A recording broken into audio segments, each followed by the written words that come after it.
रवि उनके घर में आग लगा देता है और चूल्ही लकड़ियां ढोने का काम करता। वो बहुत मेहनती था। वो अपना काम पूरी ईमानदारी से करता और मालिक उसे उसके काम के पैसे देता।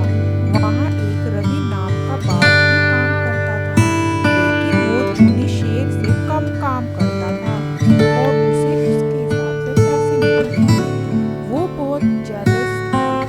रवि थोड़ा कम दिमाग वाला था। जूनी शेर काम करने के बाद पैसे लेकर अपने घर जाने वाला था। पीछे पीछे रवि भी आ रहा था। वो अपने घर जाता है। उसकी बीवी और बच्चे वहीं इंतजार कर रहे थे और फिर वो दोनों भाई बहन कुछ खाने का सामान लेने के लिए बाहर चले जाते हैं। तभी रवि को देखा उनके घर में आग लगा दी है और उसका घर जलकर राख हो चुका है। और तभी वहीं पिंकी और मोनू आते हैं। वो ये सब देखकर बहुत परेशान होते हैं। तभी मोनू बोलता है, दीदी दीदी अब हम कहाँ रहेंगे। पिंकी उसे दिलासा देती है और बोलती है, तुम चिंता मत करो, सब ठीक हो जाएगा। फिर वो अपना पेट भरने के लिए काम की तलाश में चले जाते हैं और उन्हें काम भी मिल जाता है और वो पैसे लेकर अपनी भूख मिटाते हैं। फिर कुछ दिन बाद वो देखते हैं जंगल में कोई काम पर नहीं आया। वो अपने मालिक से पूछते हैं, कोई काम पर क्यों नहीं आया। वो बोलता है, आज बहुत धूप है ना, इसलिए कोई काम पर नहीं आया। तुम दोनों कैसे काम करोगे। नहीं नहीं मालिक, हम कर लेंगे। और वो अपने काम में लग जाते हैं। पिंकी को धूप की वजह से चक्कर आता है और वो गिर जाती है। मोनू मदद के लिए पुकार रहा है, लेकिन वहां पर कोई भी एनिमल्स नहीं आया। फिर ऊपर से एक लाल शेर आता है और वो अपनी शक्तियों से पिंकी को सही कर देता है और पिंकी उसकी उसे बताती है। लाल शेर बोलता है, मुझे सब पता है, मैं सब जानता हूँ, लेकिन तुम्हें आज से कोई भी काम करने की जरूरत नहीं होगी। फिर वो पिंकी और मोनू को एक नया घर बनवा कर देता है और बहुत सारा धन भी देता है। वहां से गायब हो जाता है।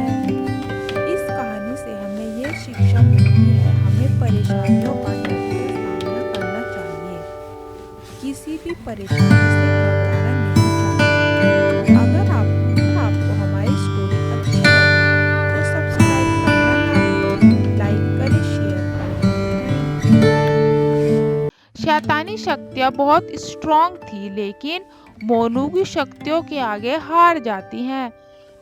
एक जंगल में दो भाई रहते थे। एक का नाम मोनू और दूसरे का नाम सोनू था। मोनू बहुत समझदार और दयालु था, लेकिन सोनू थोड़ा शरारती और मंदबुद्धि था। सोनू जंगल के सभी एनिमल्स का ध्यान रखता है और एक एक एनिमल से पूछता है, तुम्हें कोई परेशानी या दिक्कत तो नहीं हो रही जंगल में। और दूसरी ओर सोनू एनिमल्स के बच्चों को परेशान करता है और उनका खाना भी खा जाता है। ऐसे ही दिन बीतते हैं। फिर मोनू सोनू के जंगल में एक टाइगर की एंट्री होती है। वो टाइगर बहुत ही खतरनाक था। उसके पास शैतानी शक्तियाँ थी। वो जंगल आता है और अपनी शक्तियों से एनिमल पर अटैक करता और उन्हें बेहोश कर देता। वो काफी दिन तक ऐसे ही करता है। फिर एक दिन भालू मोनू के पास जाता है और सारी बात बताता है। मोनू बोलता है, अरे ये कौन आ गया जंगल में, इसने इतनी तबाही मचा रखी है। चलो मैं देखता हूँ क्या और क्यों कर रहा है ये सब वो टाइगर को चुपचाप जाकर देखता है और उसकी शैतानी शक्तियों को भी देख लेता है। फिर मोनू सोचता है, ये तो शैतानी शक्तियाँ हैं, मैं इनका मुकाबला नहीं कर पाऊंगा क्योंकि मेरे पास कोई शक्तियाँ नहीं है। कुछ उपाय सोचना पड़ेगा। फिर वो एक पंडित के पास जाता है और सारी बात बताता है। पंडित बोलता है, ये लो मोनू, इन शक्तियों का इस्तेमाल करना और टाइगर को भगा देना जंगल से। और सारी शक्तियां मोनू को दे देता है। मोनू टाइगर से मुकाबला करने के लिए जाता है और अपनी शक्तियों का प्रयोग करता है। शैतानी शक्तियां बहुत स्ट्रांग थी, लेकिन मोनू की शक्तियों के आगे हार जाती हैं। वो टाइगर वहां से 9-11 हो जाता है और जंगल के सभी एनिमल्स बहुत खुश होते हैं। और सोनू भी मोनू को बोलता है, अरे वाह भाई, तुमने बहुत अच्छा काम किया, आज से तुम ही जंगल के राजा हो। फिर फिर रात को सब एनिमल्स मिलकर पार्टी करते हैं।